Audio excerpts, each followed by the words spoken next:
কাছে থেকে তোলা হাতেরটা যত্ন নেয় না দেওয়ার তো হবি কালকে পরের দিনে বিকালে আসবে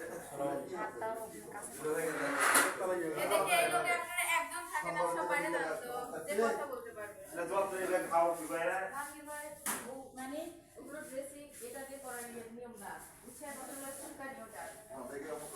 বাসায় গরম পানি করে সিলে গেছে সিলে গেছে কালকে পরের দিনে আসবে আমি সেই সাপ করে দেখাবো সব জায়গা